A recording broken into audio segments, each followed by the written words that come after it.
പറഞ്ഞോളി. അല്ല, സഞ്ജുമാൻ പാട്ട് പാടുന്ന നിർബന്ധാണോ? പാടണോ? അതായത് സുഹൃത്തുക്കളെ, പിള്ളേരുടെ മനസ്സ് നമുക്ക് കളങ്കപ്പെടുത്താൻ പറ്റില്ല. അതിനിപ്പോ ഞാൻ എത്ര വലിയ പാട്ടുകാരനാണെങ്കിൽ കൂടി ഞാൻ അത്ര വലിയ പാട്ടുകാരനെന്ന് ഞാൻ ആരെയും പറയാറില്ല. പാടിത്തരാം. യേശുദാസിന്റെ പാട്ടായിക്കോട്ടെ അല്ലെ? നല്ല മഴയൊക്കെ പുറത്ത് പെയ്യുന്നുണ്ട്. അപ്പൊ നമുക്ക് മഴയിൽ തന്നെ തുടങ്ങാം.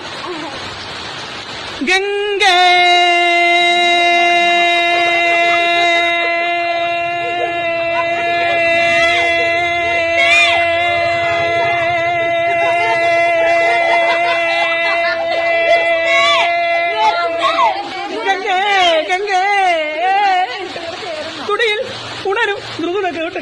കുയിലുണർന്നു വാടിന്റെ നടന മണ്ഡപം തുറന്നു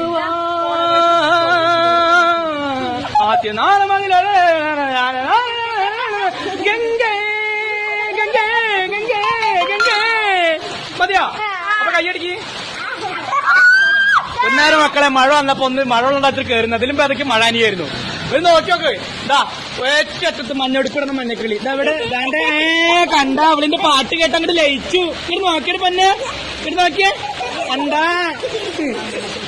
സഞ്ജയ് മാമ എന്ന് പറഞ്ഞ മക്കൾക്ക് ജീവന എന്താണെന്നറിയില്ല. ഞാനൊരു പണ്ടറ